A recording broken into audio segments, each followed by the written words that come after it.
Looks like you have a quorum. Okay. We'll go ahead and get started then. Good afternoon, everyone. This is a meeting of Citizens Law Enforcement Review Boards, Tuesday, September 20, 5:30. I would like to welcome our new member, Andrew Hayes. Welcome, Andrew, and council. If you could swear him in, that would be wonderful. Thank you, Chair Delaney. Mr. Hayes, if you could raise your right hand and repeat after me. I state your name.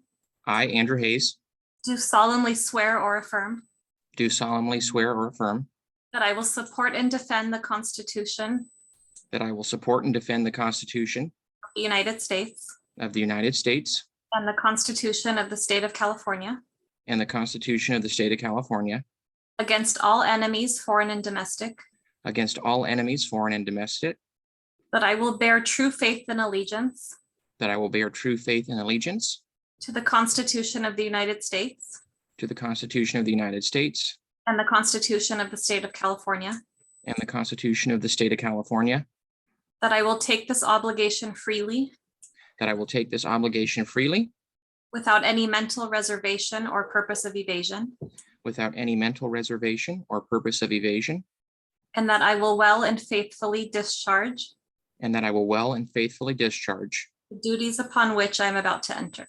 the duties upon which I'm about to enter. Congratulations. Congratulations. Welcome on Thank board. you. Thank you. Congratulations. Thank you. All right, we'll have roll call. I don't see our secretary. Paul, you want, Mr. Park, you want me to do it or would you like? to? Chair Delaney, I can take care of it. Okay, thank you. Chair Delaney, Yes, here. Vice Chair Pintar, no. Pastor Spriggs? Dr. Brown? Yes. Ms. Keen Ayub? Present. Mr. Hayes? Present. Ms. King? Here. Ms. Federico Mondragon? Present. Mr. Ware? Mr. Wilson? Present. Okay, thank And you. You have a quorum and you're good to go, Chair. Delaney. Wonderful, thank you. Our next agenda item is public comments. This is an opportunity for members of the public to address the board on any subject matter. Sorry, I just realized I darkened my screen. A subject matter on today's agenda, sorry, an item not on today's agenda, 3-minute limitation. Mr. Parker, do we have anyone from the public? We have several requests to speak, and to clarify, this is an opportunity for the members of the public to speak on items that are not on the open session Right. agenda that are within our jurisdiction. So Chair Delaney, we have several requests to speak. I'll start with Karen Remus. Good evening. Can you hear me, Mr. Parker? We can, yes, I can. Thank you very much. Good evening, CLERB members. My name is Karen Remus and my pronouns are she, her, and hers. I was born and raised in San Diego County and reside in zip code 92131. I'm voicing support for CLERB's policy recommendation contained under Section E, subsection 8 of tonight's agenda, recommending that all persons, including Sheriff Department staff, be physically searched or body scanned upon entering a San Diego Sheriff Department operated detention facility. In an August 22nd article about this issue, the San Diego Union Tribune quoted the analytical report commissioned by CLERB, which stated, quote, "An inmate in San Diego is 2 times more likely to die in this manner of death than what is expected based on county mortality rates," end quote. CLERB members, I thank you for making this recommendation and urge you to continue pushing for its adoption. Thank you for the opportunity to address you this evening. Thank you. I'd just like to clarify that public comments are for agenda items or items not on the agenda tonight. I misspoke and I do apologize. Okay, thank you, Ms. Remus. Next, we'll go to Yusef Miller. Can you hear me? Yes, Mr. Miller, we can. Yes, this is Yusuf Miller, the Saving Lives in Custody campaign. And as we all know, the death rate is increasing, it seems like monthly, and we're outpacing even our annual limit of last year of 18 in custody deaths. And we are skyrocketing past that. We have to do something now. We have to do something critical. And to that end, we need justice for those who have died under circumstances that could have been avoided in custody. So, and with that, I want to say that I'm here for the justice for Gilbert Gill, who died in Vista County Jail.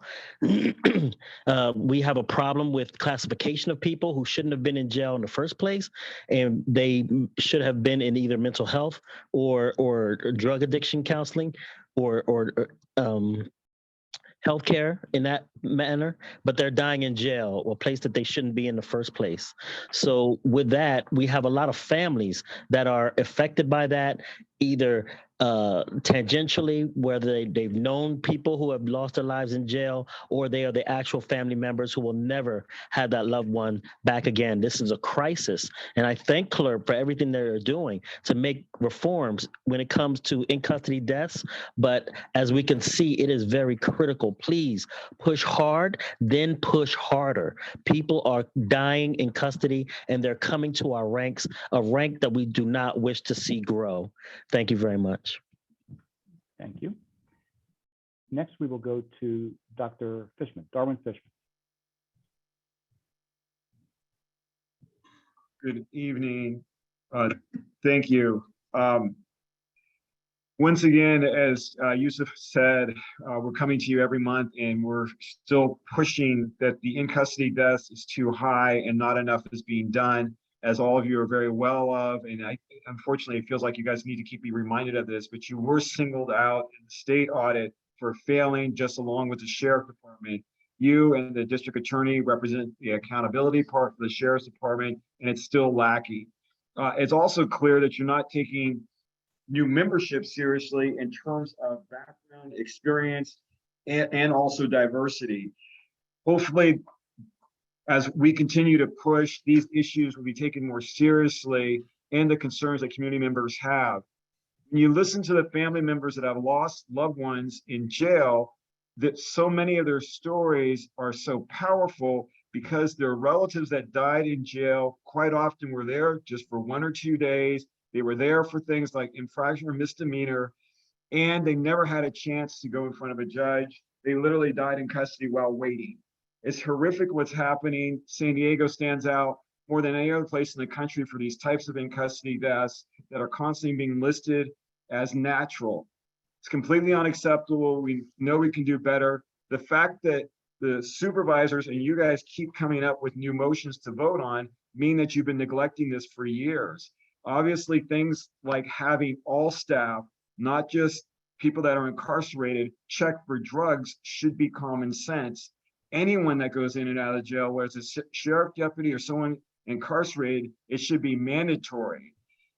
Clearly, if the drug overdose is having a significant impact on the amount of people that are dying in custody, there's a lot more that could be done to prevent the deaths and to ensure the safety in general of everyone that's incarcerated. So we're going to continue the Racial Justice Coalition in San Diego and North County Equity and Justice Coalition to coming to your meetings, to be pushing you guys to do the oversight and the work that you're responsible for, that you need to do, and that's been singled out by the state auditor's report for being neglected and being asleep at the wheel.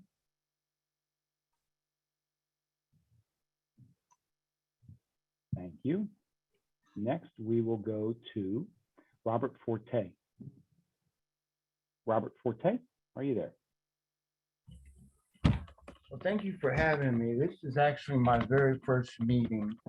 And I am actually one of the lead consultants on the sheriff's consulting team that studied MAT in the county jail, and most of the recommendations that have been brought to light, even from you guys, are mine.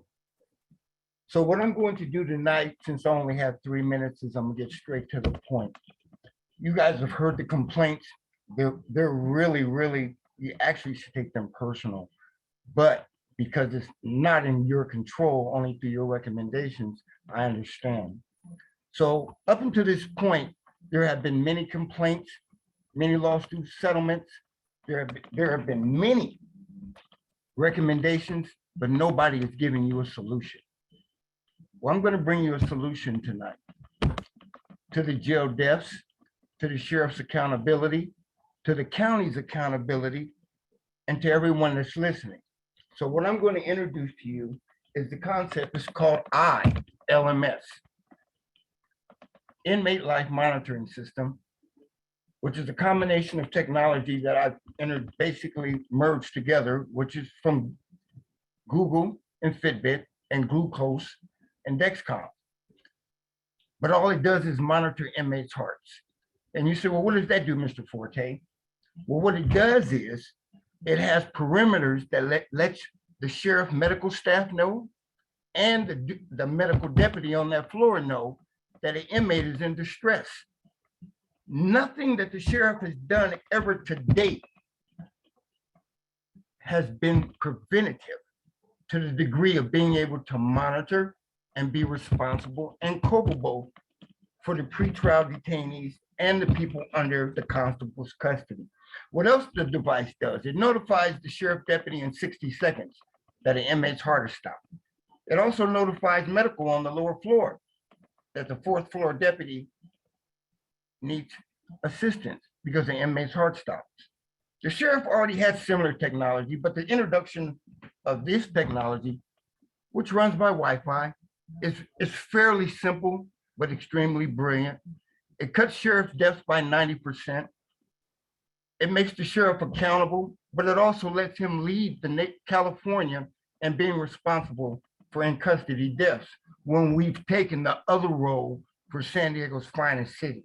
We need to be ashamed. There is no fear of technology like this because all it's doing is monitoring the heart. It's not collecting data. It has the capacity to tell you if an inmate's on Recently, I was drugs. introduced to Robert Forte, lead case manager for Metro Community. Your time is up, Mr. Forte.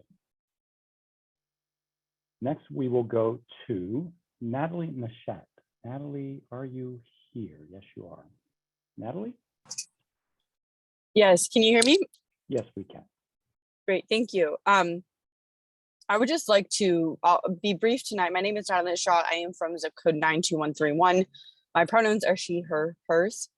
And I would just like to uplift the voices of everybody in the community that has spoken tonight to call for what is being addressed as the horrific death rates that continue. The data points that were outstripping previous years. And the notion of being more proactive and preventative to do so. I'd also like to specifically call out support for the agenda item E subsection 8, recommending the body scans of all staff or searches to be targeted of the root causes of many deaths we're seeing in our jails. Thank you for the opportunity to speak, and please continue to forge on for significant change and to address this severe problem we continue to have. Thank you. Next, we will go to Dr. Tom Packard. Dr. Packard. Yes, can you hear me? Yes, sir. Yeah, my name's Tom Packard. I'm a member of Showing Up for Racial Justice North County. Early in my career, I had a colleague who worked for probation and county mental health who said that a good way to evaluate your program would be to ask if you would refer a member of your family there for services. I suggest that each of you ask this question to yourself. Would I be comfortable having a member of my family admitted to the jail? And would your answer change if that family member was poor, perhaps a person of color, and dealing with a mental illness? If you would answer yes, perhaps you don't feel urgency for change in the sheriff's department. If you have doubts, please show the sheriff's department a lot more urgency about the need for changes, particularly on intake processes, including diversion from incarceration, attention to mental health issues, staff hiring, and causes of jail deaths. The recent UT article about medical staffing and jail deaths is only the most recent example of the urgent need for change. At your August meeting, Mr. Parker mentioned the interval between booking and a death. I hope that information will be more than the time frame, but also what happens at every step between an intake and a jail death. There have been comments from some of you about looking more deeply at the causes of death, and I think that's essential that the sheriff's department get some help in doing such analysis. The current sheriff has at least gone beyond the denials of the past sheriff and seems to be supportive of change. If the sheriff is in fact committed to change, you can support him by pushing him harder so that he can better convey urgency to his staff. I appreciate the progress you all have made over the past year, but I still hope you'll push beyond a number of specific changes to systems change. Please have a sheriff representative report at each meeting on substantive system change that they've accomplished or have in progress. I greatly appreciate all the work you do for the community, including reading a lot of material and background reports. I'm not asking you to do much more, but rather to give added attention and urgency to what I think you and the sheriff want to decrease jail deaths and improve the care and safety of people in custody. Thanks for your attention. Thank you, Dr. Packard. Next, we will go to Karen Remus. Karen Remus, are you here this evening? There you are, Karen. Are you there? Mr. Parker, I did already speak a little bit earlier. Well, you know what? Thank you very much.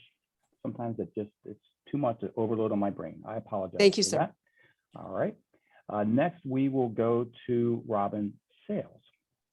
Is Robin here? I do not see Miss Sales. So next, we will go to Paloma Cerna. Miss Cerna. Hi, yes, thank you. I just want to say that I'm here with the Saving Lives custody campaign. I've lost my daughter, Elisa Cerna, back in November 2019. And all what we're doing is trying to seek justice and transparency for all the family members who haven't received autopsies, videos, proper records, medical records. I've been given false records from the nurse in the jails.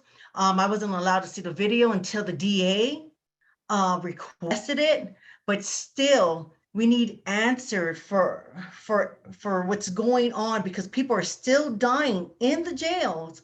And I think it's not right, because even right now, Gilbert Gill's daughter, Jen, she's having a hard time getting information. And I don't think it's right, because even now, you know, with the ME, they're still refusing, not just in her case, but in a lot of people's cases, they won't do their job correctly. And if it wasn't for the North County and for other people to speak to you guys a second time, my daughter's case would have never been looked upon. And, you know, and still with your guys' report, you name, well, you did not name, but you did mention one deputy and a nurse. I really do, I beg you guys to come out on October 27th to the El Cajon court and watch the video. There's more than just those two. Please come on out and let's find justice, all of us as a community, and let's put closure to these deaths. Let's hold people accountable for this. Justice for Gilbert Gill, for the rest of the family, and for Elisa Cerna. Thank you. Thank you, and my condolences. Next, we'll go to Saxon Rodriguez's sister. Hold on 1 second here. Are you there? Hello, can you hear me? We can hear you. Your time starts now. All right, so my name is Sabrina Weddle. I am Saxon Rodriguez's older sister. I'm here with the Saving Lives in Custody campaign. I lost Saxon 14 months ago today, on a Tuesday. This is about the time that my mom was being interviewed by the sheriff's department while they were secretly recording her. That is part of the sheriff's investigation that we have not been able to have access to. I am here asking to seek justice and transparency for all family members who still haven't received autopsies, videos, records. I want justice for Gilbert Gill and everybody's loved one that is here. There is a long list seeing how we ended last year at 18. So far, we are at 17 this year. I just want justice for all these families. The number is skyrocketing. Again, for transparency with the families. Like I said, today marks 14 months that my brother has been gone. And unfortunately, I cannot grieve in peace today. I'm here on a CLERB meeting when my 9-year-old son wants dinner. I just want answers for this to continue, for this to stop happening. Again, my name is Sabrina Weddle. I lost my brother Saxon Rodriguez today, 14 months ago on a Tuesday. Thank you. My condolences, Sabrina, of course. Next, we will go to Robin Sales. There you go. I didn't have the unmute button before. That's Thank all you. right. Go ahead. Okay, good evening. My name is Robin Sales from Showing Up for Racial Justice, North County, and a member of the Behavioral Health Advisory Board from District 3, but I am speaking for myself. I have a specific interest in understanding cases where there are mental health and substance abuse involved and how people are treated. I'm actually addressing the case of Oscar Moreno Arroyo, who died in custody of the sheriff in January of 2021. As I have to leave this meeting at 7 p.m., I wanted to make sure that I comment now. So many of the actions of the sheriff's department were egregious in this case. Arresting somebody in their own home for drunk in public. Think about all the people who are drunk at home watching football games every weekend. Not for methamphetamine intoxication, and then changing the record. Not listening to his wife, Tammy, who called them in good faith, saying he was having a mental health crisis. Not taking him to a psychiatric facility where he could be treated for a drug-related crisis. Not checking his body scan to make sure of his health status, and on and on. Has any officer been charged yet? Has anybody been prosecuted? No. Can you do more to make sure that this type of harm does not happen again? I hope you can empathize with Tammy Wilson, who is risking her husband's life by calling the sheriff's department and lost him in the process. I know Tammy, and I really feel for her, and I hope that you can empathize. The CLERB must do its job with stronger recommendations, and the deputies should not be allowed to hide behind their union. I hope that the investigators found evidence of wrongdoing. These actions on the part of the sheriff's department should never cost another life. Thank you. Thank you. Next, we will go to Lily. I believe this is going to be Lily Chang. Lily, are you there?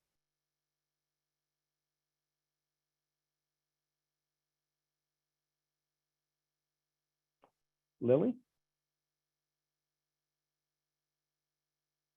She's muted. Yeah, I'm asking her to unmute as we speak. Lily, are you there? Lily, it looks like we might be able to hear you now. Can you hear us? Hello? Hello. Lily, your time Yes. starts. Did you request to speak to the board? Actually, I'm not too sure. That's my very first time to attend those kind of meeting. And my friend asked me to say something, but I don't know, is that is the right place to do or right time, or I have waited when her case being presented? If this is about a specific case on tonight's agenda, those cases are discussed outside of the public view, but this is your opportunity to speak on her behalf if you'd like, and you would have 3 minutes to do so. If you want to say something, basically, now's the time. Oh, okay. Just right. For her case. It's not for, just particular for her case. Her last name is ZHAO. Okay. Her case is being forced to move out. Actually, I am a doctor with a Chinese medical doctor, and she is one of my patients. And I I can see her all the way for the past half year. She was suffering, but I don't know exactly what happened. But somehow my feeling is that we have a language barrier, so that make her cases very, very complicated and then make her even sad. So I hope something, just in general, I hope the case will be more transparent. She can see something, can communicate well with someone supposed to speak to, and then she can get her case being presented better. Although I'm not knowing the detail of her case, but I just see her sadness as a doctor. I don't like to see. So that's why I say, okay, I can help her to say some words, but I don't know if it's useful or not. I just hope she can be treated fairly, not being discriminated as a, Chinese speaker person. That's it I try to see for now. Thank you, Doctor. Thank you. Sure, no problem. Next, we will go to Miss Sean M. Hi, my name is Sean Mills. I'm with the Justice of Correlation, and I would like to speak on my brother Kevin Mills that we lost in the San Diego County Jail on November 11th, 2020. He was a schizophrenic, and just like the other parents and siblings and everyone who's fighting for transparency, I'm asking for justice, answers. We're going through a lot. I feel it's a lot that we're going through, not knowing why our loved ones died in jail. My brother was supposed to be transferred to a mental institution and never was. And that's answers that we don't have. So again, transparency, what these people are asking, what we are asking, what this whole group is asking is we need answers. And to be speaking again for on the anniversary of her brother, I feel her pain because I lost my brother, my protector, and he was in San Diego County Jail. We always thought to say for him to be mentally ill, well, at least he'd be safe in jail. At least we know where he's at. We were wrong. Just like that phone call she made for mental illness. It has to be answers. They need to be trained, searched, give the answers that we need. Just help us, please. Thank you, Ms. Mills, and my condolences, of course. Next, we will go to perhaps Eric Wang. Eric, are you there? Yeah, can you hear me? I can. Okay, so I'm regarding the Giles case. So we were evicted from our home without advance notice, which makes us unable to pack and organize our stuff. At the day when the sheriff enters our home, I have a phone appointment regarding my mental health issue. And I was checking up with the therapist. The sheriff enters my home and rushes me while I was changing. He told us to go outside and we will have time to gather our belongings. And I bring my phone because I have to talk to my doctor. And because of that, I was leaving with just my phone.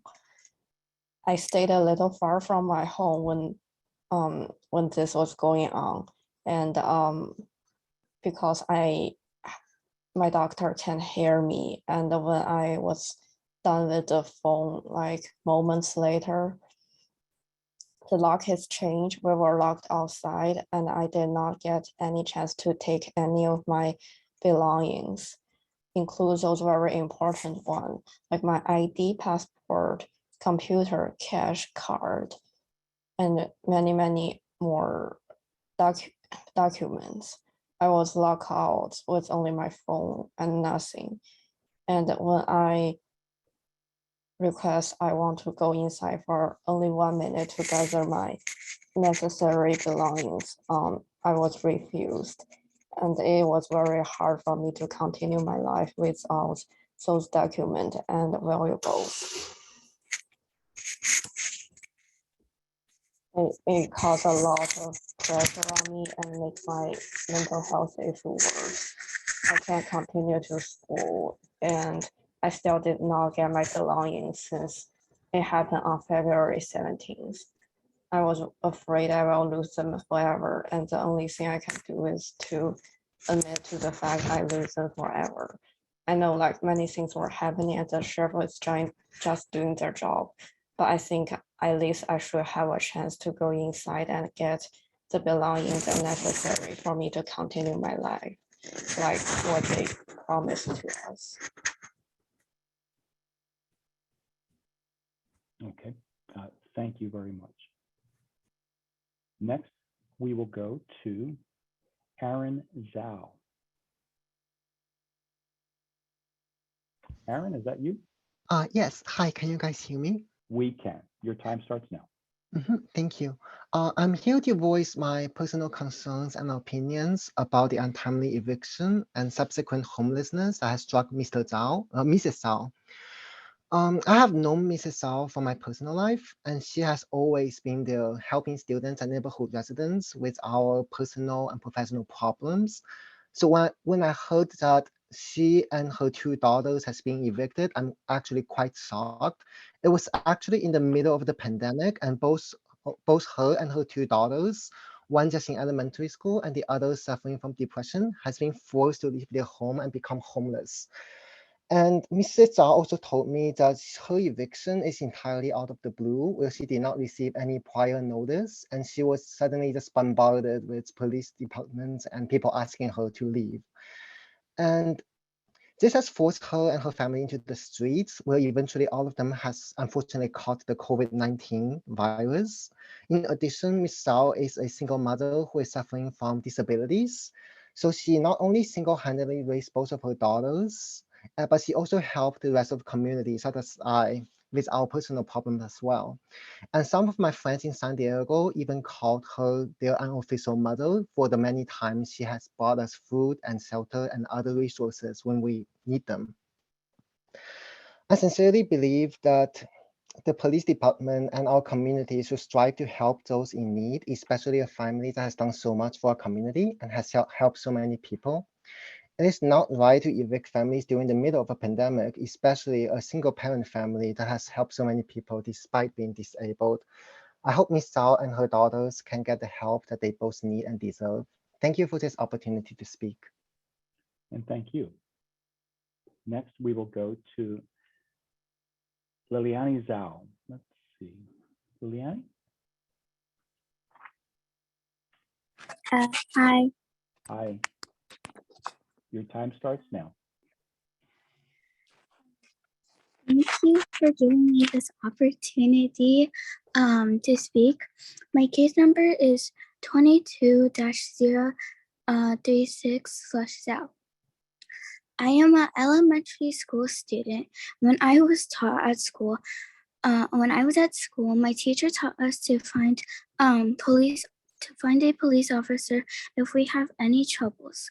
But this time, February 17th, 2022, the sheriff legally evicted my family. The sheriff didn't give us an advance notice for 5 days by law, but we didn't recognize any type of notice. So I wasn't able to pack any belongings. So that meant I had to stop taking my piano classes that I've been taking for a few years. I also didn't get to take any of my projects that I was working on, such as my Lego sets and diamond paintings. My mom has to buy new clothes, shoes, Legos, and food for me. Eviction led my family to be homeless.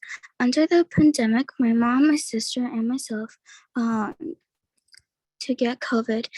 My mom and my sister were left with a COVID hangover. In particular, my mom is a disabled person and had multiple illnesses under multiple treatments before we were evicted. COVID made her health worse. My mother is my life and social support. I am very worried about losing my mother. I can't imagine my life will be in the future without my mother's care. I hope you can strictly abide by law, enforce the law accordance with the law to provide citizens with safe and legal living environment. I hope you can find out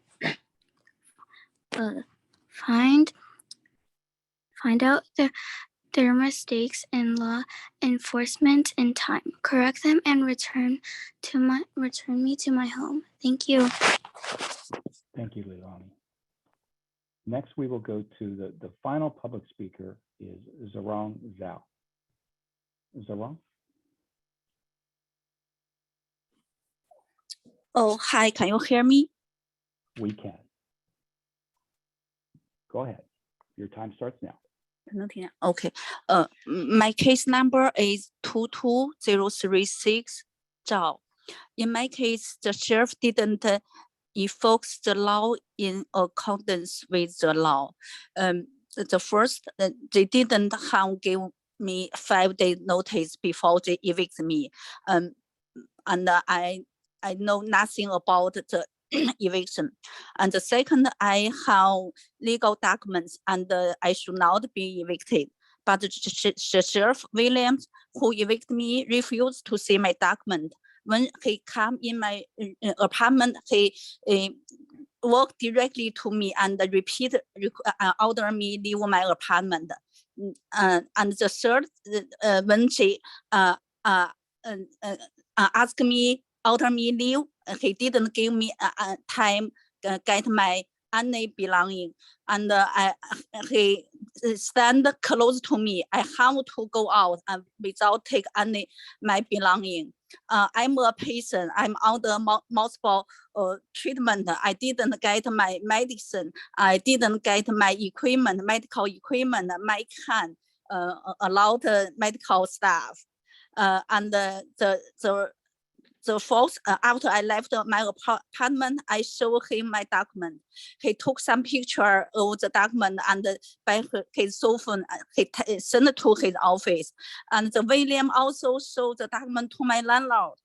But after that, he continued evict me. And the fifth, he gave me the reason, say that my document not enough. I asked him what document he need. I can provide to him, but he refused answer. And I asked him if he needs the Form 101 because I heard he talk on her phone about 101. And I asked him, I say I have it, I show him. He refused. He tell me bring the document to his office. And then he ask the worker change the lock and put the notice on the door. He finished the evict. I wonder he finished the eviction. Why he request me bring the document to the office, his office? He know I'm a disabled. I work. It's hard for me, and also I'm a single mother. I take care of 2 kids by myself. A patient under multiple treatment, and he didn't provide any confidence for me based on my disabled.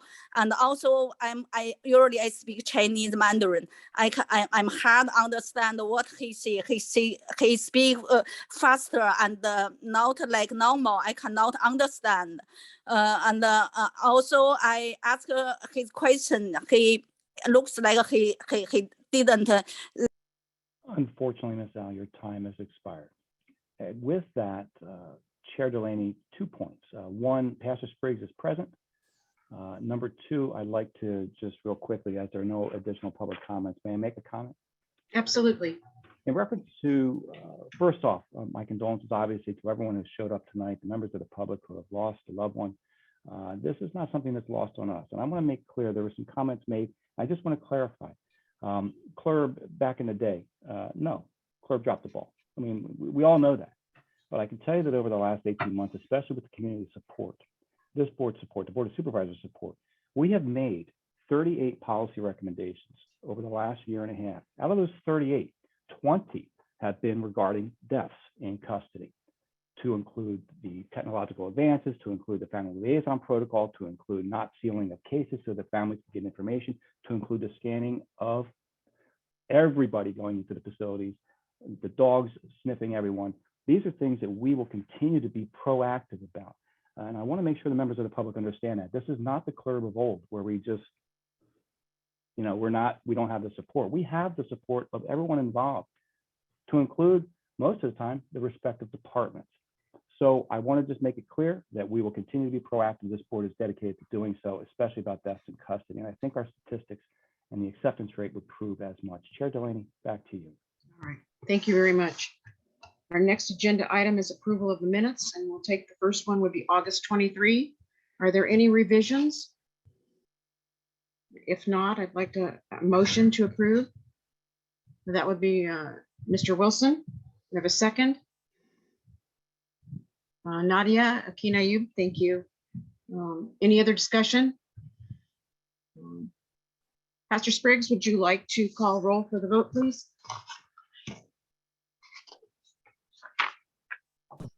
Eileen Delaney, Yes. Marianne Pintar. Pastor, is Marianne Pintar? I'm sorry. She's absent. Oh, okay. Pastor Robert Spriggs Jr., yes. Andrew Hayes. Aye. Dr. Lee Brown. Aye, yes. Nadia Keene Ayub. Aye. Bonnie King. Yes. Ariana Federico Mondragon. Yes. Tim Ware. And G.I. Wilson. Yes. Thank you. Thank you. Now we'll go to the August special meeting of August 30. Pastor Spriggs, could you please call roll for the vote? Okay. Eileen Delaney. Aye. Was there a motion to approve that? Yes. Motion was made. For both? Oh, I'm sorry, for the second one, for August 23rd. You're right. Sorry, Council. Okay, do I have a motion to approve as presented? Thank you. And Mr. Wilson? Do we have a second? Ms. Kinayub, are you making a motion to second? Yes. Thank you. And thank goodness we have council here to keep me on the straight and narrow here. Sorry about that. Okay, we have a first and a second. Any other discussion?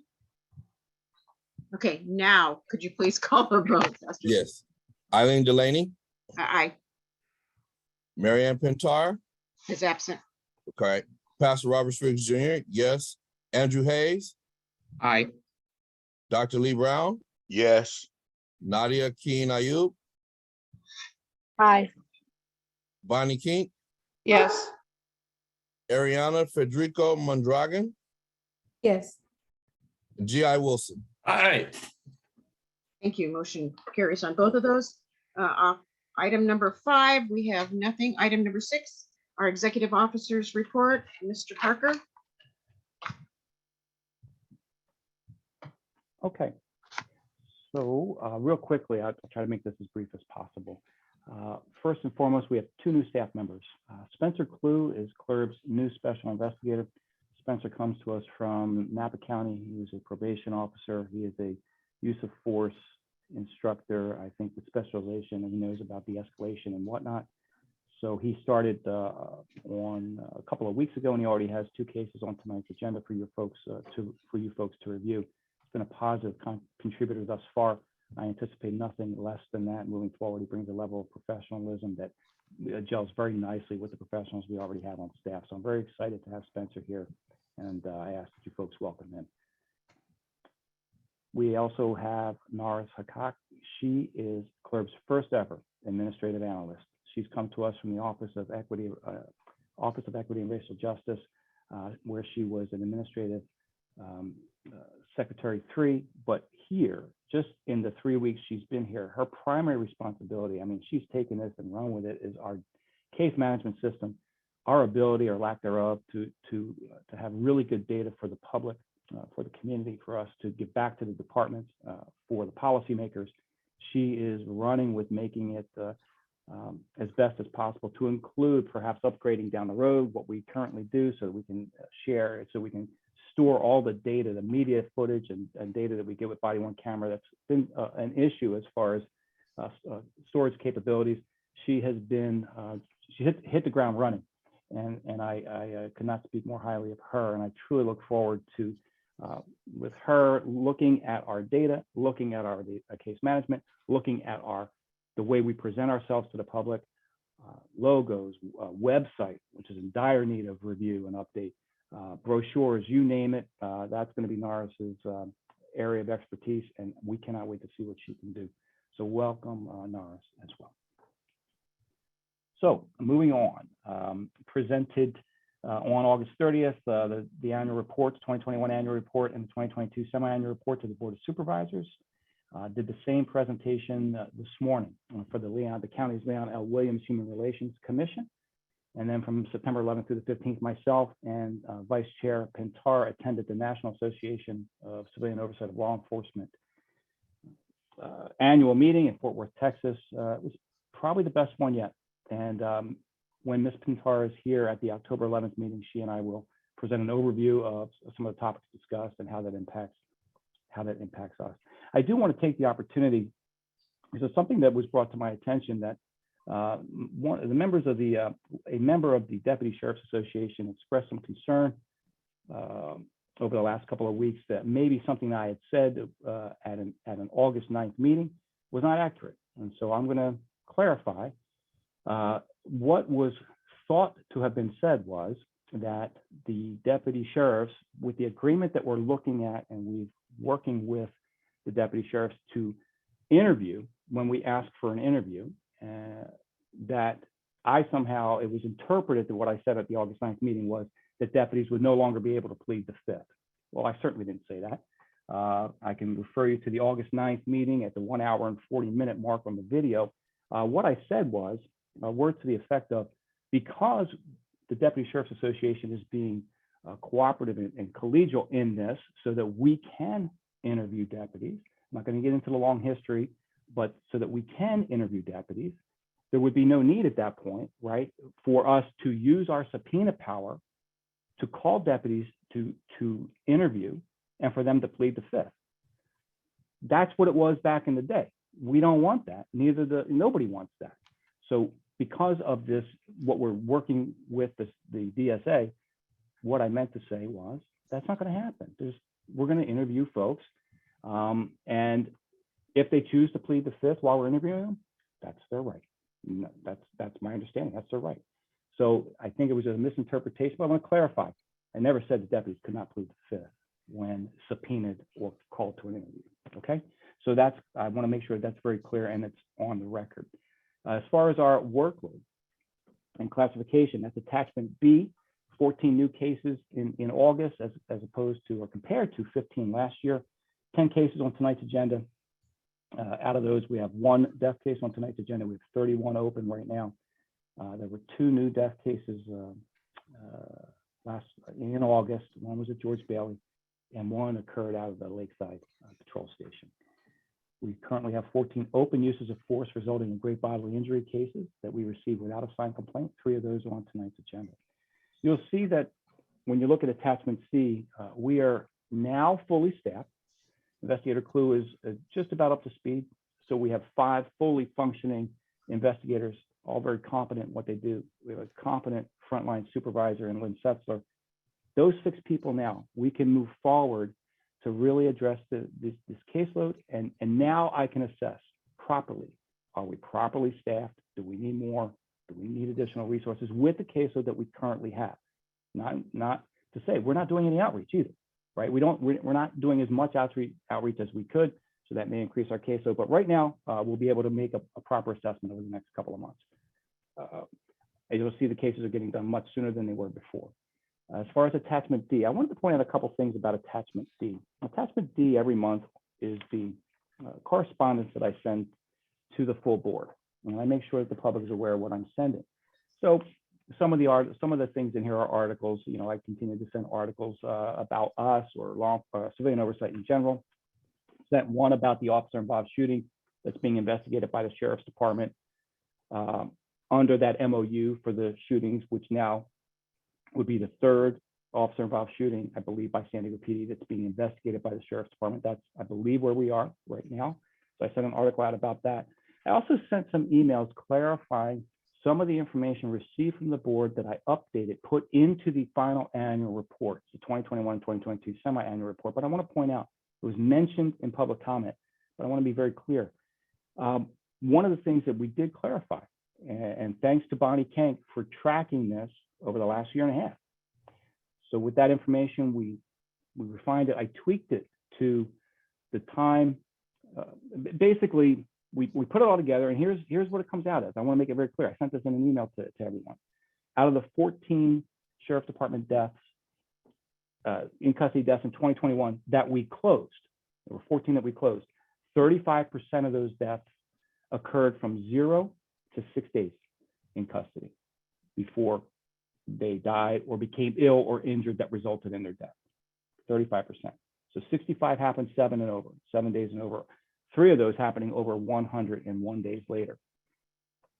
For the 16 deaths that we've closed thus far this year, 18% of those folks died from 0 to 6 days. 18%. 82% died 7 to 100 and over 100 days, 9 of which were 101 days or more. So I want to make sure that is pointed out. And then also, so I provided that spreadsheet that's out there for the public as part of attachment D. And that's pretty much all I did for attachment D, but I just want to highlight those. There are policy recommendations pending responses that were touched on a little bit by members of the public. And I know the Sheriff's Department is working on many of those. There may be 1 or 2 that I have yet to send, finalizing the letter to the department, but the department has been very responsive in getting these back in a timely fashion.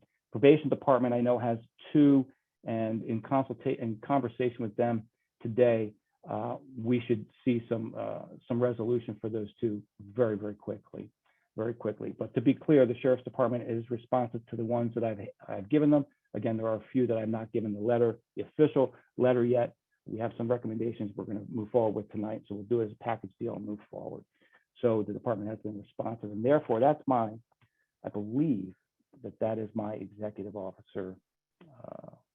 One final thing to the members of the public in attendance, continuing to work with the Department of Purchasing and Contracting in reference to the analytical report, the independent death data report that we had commissioned. There are follow-up items. And so we're working with Department of Purchasing and Contracting to solidify or finalize the contract so that we can work on those additional areas of study. So that is in progress. And with that, Chair Delaney, there is one member of the public requesting to speak, and that concludes my executive officer report. Thank you, Mr. Parker. And so now we will go to public comments. Mr. Miller? Yes, Yusef Miller, Saving Lives in Custody campaign. And I've always been troubled with the practice of the Sheriff's Department investigating police shootings and the vice versa. We believe that it should be an independent investigation of a non-law enforcement entity, at least out of San Diego. And that way we can get a fair, unbiased investigation. When we have the Sheriff's Department that's, when investigated, has shown to have bias in its stop data, has bias in its incarceration, and the police having the same, it doesn't seem that they should be the ones investigating one another. They don't qualify in short. So I know this thing came about really fast, and it seemed like it was going to come about this way no matter what public input was. But I strongly suggest that we make a recommendation and a reform to take it out of local law enforcement hands to investigate in custody, not in custody deaths, but officer-related shootings and officer-related violence. Thank you. All right, thank you, Mr. Miller. And with that, there are no additional requests to speak. Chair Delaney. Thank you. Okay. Chair Delaney, I'm sorry to interrupt you. Yes. I believe there were 3 sets of minutes for approval, and I think only 2 were approved, unless you had combined them, and I didn't notice. I only saw 2. There actually were 3. Thank you for pointing Were that there out. 3? Thank There you. were- Which one did I miss? Uh, I saw 2 as well. Yeah, I don't know where the third one. What was the third one? well, one was 8:09, one was 8:23, and one was 8:30. All of the August meetings. Did anyone receive those other ones? Unfortunately, they were sent out today, but all 3 were sent out earlier today, along with the other attachments. No, I only got 2 today. Maybe I missed it. Well, let me check. It's not been a Can one we day. continue that until next month? Or is there a time frame that they have to be approved? I did send out attachment A, 8:09, attachment Right. A, 8:23, and attachment A, 8:30.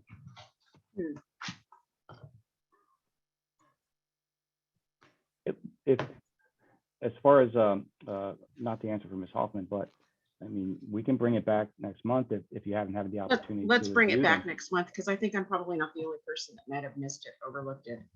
Okay. Apologies.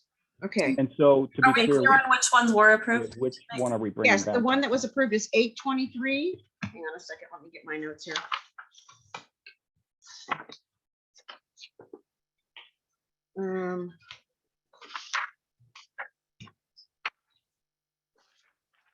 Oh, here it is, sorry. 8:23 and August 30. So we just didn't approve the August 9. I can bring it back. It'll be on next month's agenda. Thank you, Mr. Parker. And thank you, council, for, again. I can't take credit for that one. A little bird told me. Okay. Okay, so policy recommendation responses, there aren't any. Mr. Parker, would you like to talk about the sustained findings? No, there's nothing to say. I'll just leave that as there's no update to provide. Okay. Okay. Sustained finding response, there's nothing. So I apologize. If you hear something in the background, I apologize. Okay, board chair's report. So first of all, condolences to those that have lost loved ones. We are trying very, very hard to get to the bottom of everything. And as you know, we do not have medical oversight, and that does handicap us quite a bit because we can't investigate that particular area of the cases.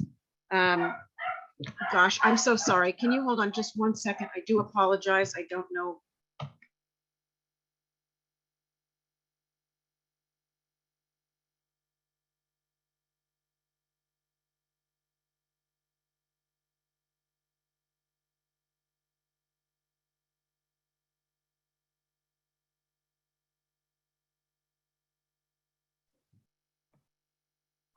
I am so sorry. Okay. I also want to thank the members of our liaisons. We have a lot of new board members who have not had some of the training that those of us that have been on the board for a while have had. In particular, cell extractions and also the different restraints and how they're used. And I would like Mr. Parker to work with, contact Sergeant Tingley and maybe see if we can arrange for some training on that. I think it will be very useful in a lot of the cases that we review.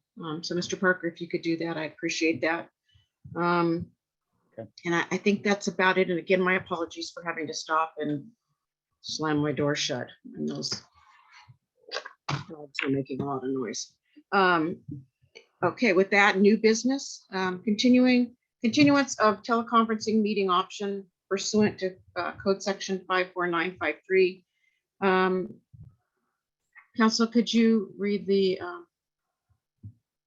Sure. If your board wishes to continue teleconferencing, the appropriate motion would be to find that CLERB has reconsidered the circumstances of the state of emergency and that state and local officials continue to recommend measures to promote social distancing.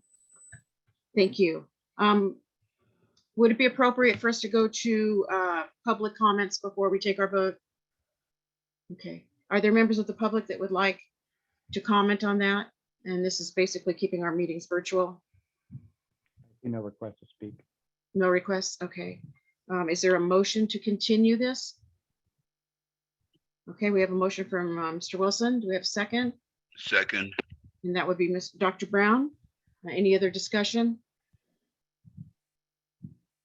Okay, with that, Pastor Spriggs, could you please call the roll for the vote? Yes. Eileen Delaney, Yes. Mary Ann Pintar, Pastor Robert Spriggs Jr., yes. Andrew Hayes, Yes. Dr. Lee Brown, Yes. Nadia Keen Ayub, Yes. Bonnie King, I won't be at the next meeting, so I'm going to abstain. okay. Ariana Federico Mondragon, Yes. and G.I. Wilson. Yes. Okay. Motion carries. Our next meeting will be virtual. Thank you. Okay, we'll go now to the unfinished business. And I'll put it back, give it back to Mr. Parker. So for A and B, so A is us to pursue legislation to the public comment, to pursue legislation to increase the transparency. We all know that because of the Copley Press decision back in 2006, we're not transparent. That's why we're discussing cases in closed session. So it is going to be part of the county's legislative program for us, for there to be kind of on the lookout for any bills that are put forward this legislative cycle that would address bringing transparency back to the civilian oversight of law enforcement. So that's the update on 9A. Is there any public comments on that? Yes, there is. Mr. Miller. Yes, please bring back the transparency. This is Yusef Miller. Saving Lives in Custody campaign. Transparency is everything to the community and our relationships. As the community's relationship with the CLERB has grown since 2020, it's grown exponentially, as a lot of you who are on this panel and dais will attest to. And transparency and accountability is our call sign. So yes, please do whatever it takes to help bring a larger measure of transparency to the CLERB. Thank you. And thank you. Next, I'm sorry, Chair Delaney, no other requests to speak. Okay. Update on the authority of the executive officer, Mr. Parker. And again, to some of the comments made by members of the public, obviously this is something we've been pushing for quite some time now. We want the jurisdiction over medical service providers. We continue to work very closely with County Council to draft the amended versions or the proposed versions for the rules and regulation and the code. We're putting the final touches on that, and then we will have to move forward with labor relations and meet and confer and whatnot. But that is something that is first and foremost to us as we move forward, so that we can get the full picture and have the ability to look at every aspect of any kind of concerns about medical care, and obviously how that relates to the deaths in custody as well. So that's the update on that. Thank you. Do we have any public comments on that? I've seen none.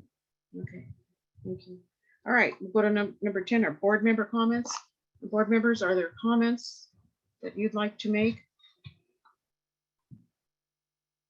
I'd like to say, well, I'd just like to say I'm happy to be here and I'm looking forward to working with y'all. Thank you, Andrew.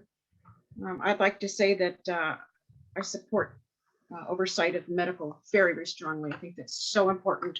Our cases are just not complete without having that oversight. So anything we can do to push that along, I'm there.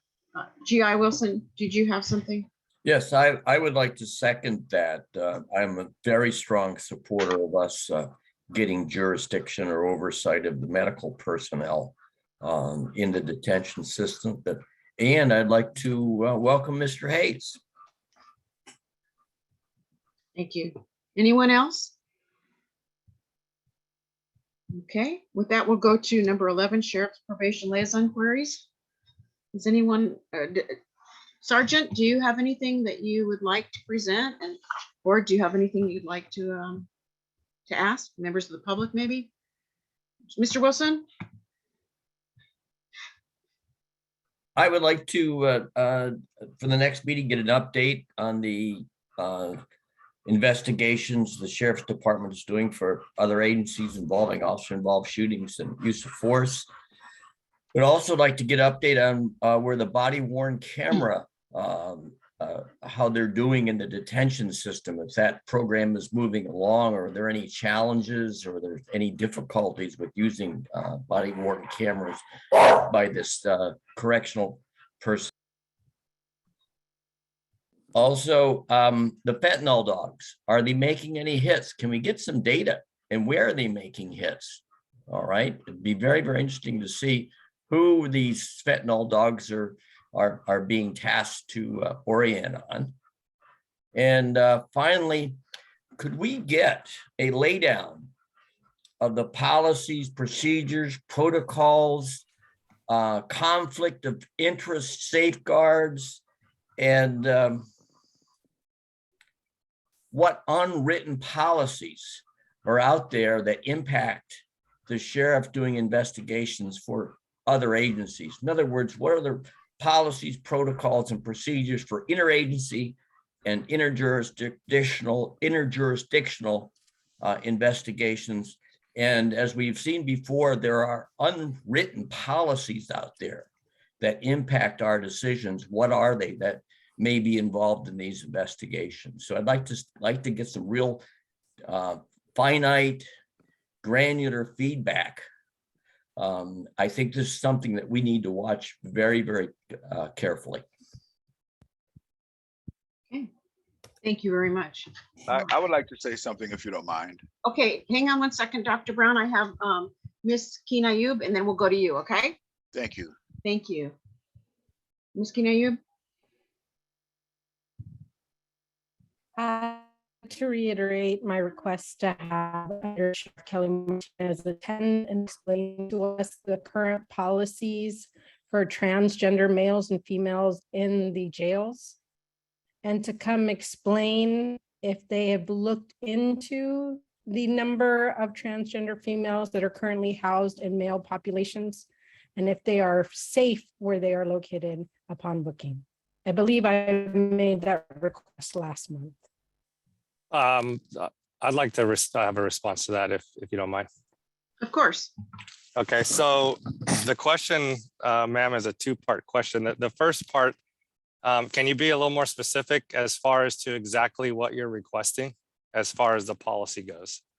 And on the second question, can you just repeat that for me so that I can research that portion? Yeah, absolutely. I'd like the undersheriff to come and speak on what the process is for where transgender male and females are housed, why there are transgender females currently housed in the male population where it is unsafe for them, what is being done to fix this.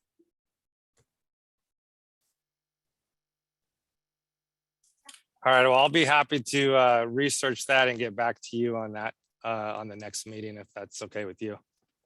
Yeah, of course. I would really appreciate the undersheriff responding, especially given a recent case that we had, to speak and clarify for us, since I believe many people were under the impression there was already a policy in place. So we do have a policy in place for transgender. And so we do have that. So if you have exact specific questions that you would like to ask, then I can look at that policy and maybe answer that question for you. Do you know how many transgender females are currently housed in male populations? That question, I'm gonna have to get back to you because I do not have that answer today, but I will be happy to get that answer for you. Absolutely, that's not an issue. And I can give that answer to you on the next meeting if you'd like. Okay. Sergeant Dingley, is your policy one that a transgender person will be housed in the gender area of their preference?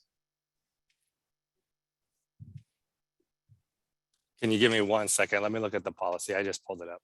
Oh, Mr. Parker, I just saw your hand. I'm sorry. Yeah, and it's not related to your Okay. question. I just want to Ms. Keen-Ayub's point. I just wanted to be clear. Yes, you're asking for the undersheriff, or I think last time it was the sheriff. Oftentimes, what happens is, I mean, they can show, of course, but it might even be better to have them ask for their subject matter expert in that area, right? Because I'm sure the undersheriff is not the subject matter expert or the sheriff specifically. So, if there's a subject matter expert that comes, would that suffice?